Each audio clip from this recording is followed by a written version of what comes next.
रूस ने इनको कहा था, अमेरिकनों को, 1999 में जब पोलैंड, हंगरी और चेकोस्लोवाकिया को इन्होंने नेटो बना लिया था, उन्होंने कहा मेहरबानी से रुक जाएं, मत करें, इसलिए अगर आप करेंगे तो हम रिएक्ट करेंगे।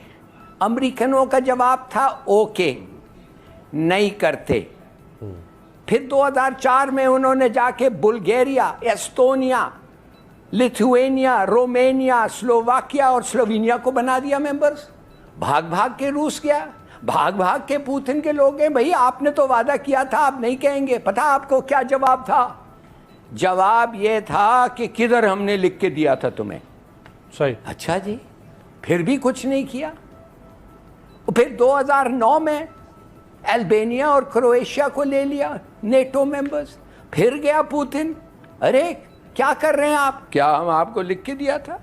फिर 2017 में क्या हुआ, मॉन्टीनीग्रो और नॉर्दर्न मैसेडोनिया को ले लिया था, फिर भी कोई जवाब नहीं। फिर 2021 में अनाउंस किया कि हर्ज़गोविना, बोस्निया, जॉर्जिया और यूक्रेन आ रहे हैं।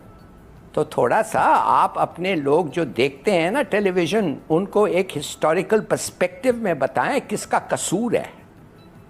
और ये जो कॉमेडियन जो था, ये पहले ज़ेलेंस्की, इसको एक ऑफर आई थी, रूस का ऑफर आया था, बल्कि मैं समझता हूँ दुनिया का ऑफर ये था कि मेहरबानी से आप न्यूट्रल हो जाएं, किसी का साइड मत लें, इसलिए कि हम बर्दाश्त नहीं कर सकते कि अमेरिकन वेपन्स हमारे बॉर्डर पे आके हमें मारे। सही। जैसे अमेरिका नहीं बर्दाश्त कर सका क्यूबा में, जंग के लिए तैयार था, जैसे 200 साल के लिए मॉन्ट्रो डॉक्ट्रिन के तहत अमेरिका नहीं बर्दाश्त कर सकता है लैटिन अमेरिका में, वेस्टर्न हेमिस्फीयर में एक सोल्जर 200 साल तक बर्दाश्त नहीं किया किसी और मुल्क का। तो क्यों तुम जाके अमेरिका का गेम खेलने लगे हो, कभी ट्रंप के साथ, कभी ये बूढ़े बाइडेन के साथ। क्या कर रहे हो तुम? परवाह नहीं है तुम्हें जो अमेरिकन सोचते हैं? और तुम्हारा मुल्क है क्या? 400 साल में, 600 साल में सिर्फ 26 साल ये मुल्क इंडिपेंडेंट रहा है, नहीं तो it is part of Russia, it was always a part of Russia.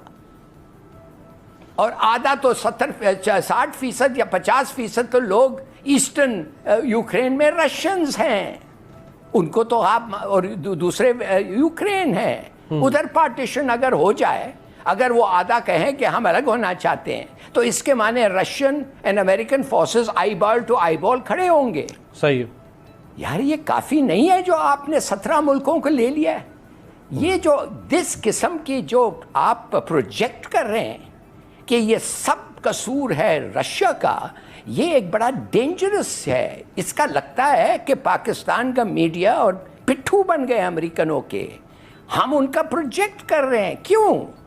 अब लोग पूछेंगे तुम क्यों प्रोजेक्ट कर रहे हो सिर्फ अमेरिकन पॉइंट ऑफ व्यू। मैं नहीं कह रहा हूं आप डिलिबरेटली कर रहे हैं, मैं सिर्फ आपको पूछ रहा हूं भाई खुदा के लिए बी न्यूट्रल। डर जायज है। रूस से ज्यादा मजबूत दावा भारत का है। इसको समझने के लिए इतिहास में थोड़ा पीछे झांकना होगा। सोवियत संघ जब विघटित होकर कुल 15 देशों में बट गया, उनमें से 2 देश आज के रूस और यूक्रेन भी है। उस समय कहा जाता है कि बंटवारा ठीक से नहीं हो पाया था और रूसी सभ्यता संस्कृति को मानने वाले, रूसी भाषा बोलने वाले और रूस से हिमायत रखने वाले कुछ अल्पसंख्यक एक छोटे से इलाके में रह गए जो यूक्रेन के साथ था। यूक्रेन वाले उनकी सभ्यता, संस्कृति, उनकी बोली पर, कल्चर पर दबाव डाल रहे थे कि वे भी यूक्रेन के मूल जो बहुसंख्यक हैं उनके साथ शामिल हो जाए। दूसरी तरफ यूक्रेन का झुकाव रसिया की तरफ न होकर अमेरिका और यूरोपियन देशों के साथ था। वह नेटो में यूक्रेन शामिल होना चाहता था। आप लोगों को पता ही होगा कि नेटो एक ऐसी संगठन बनाया गया था जो अमेरिका और उसके हिमायती देशों का था, जो सोवियत संघ से लड़ने के लिए बना था। लेकिन रूस का कहना था कि जब 1991 में सोवियत संघ विखंडित हो गया तो फिर नेटो की क्यों आवश्यकता है, क्योंकि सोवियत संघ रहा ही नहीं तो फिर नेटो किसका विरोध करेगा। और दूसरा कारण यह था कि जब सोवियत संघ के विरोध के लिए नेटो बना था तो अभी भी नेटो का विरोध रूस के खिलाफ जारी है, जबकि सोवियत संघ रहा नहीं, रूस तो केवल उसका एक हिस्सा है, लेकिन यूक्रेन की हिमायत नेटो कर रहा है। तो इन 2 कारणों से रूस का विभेद था। और दूसरा, अल्पसंख्यकों पर जो रूसी भाषा बोलते थे, रूसी कल्चर को मानते थे और रूस के हिमायती थे, उन पर यूक्रेन का अत्याचार जारी रहा। और इस कारण तब आखिरकार मजबूर होकर रूस ने हस्तक्षेप किया और अपने समर्थन वाले अल्पसंख्यक इलाके को अलग करके एक नए देश के रूप में उन्हें घोषित करके मान्यता दे दिया। और फिर उस नए देश के शासक के अनुरोध पर रूस ने अपनी सेना उनके मदद के लिए भेजी ताकि इस नए देश को यूक्रेन से कोई खतरा न हो। इस प्रकार रूस की माने तो रूस ने किसी अंतर्राष्ट्रीय नियम का विरोध नहीं किया।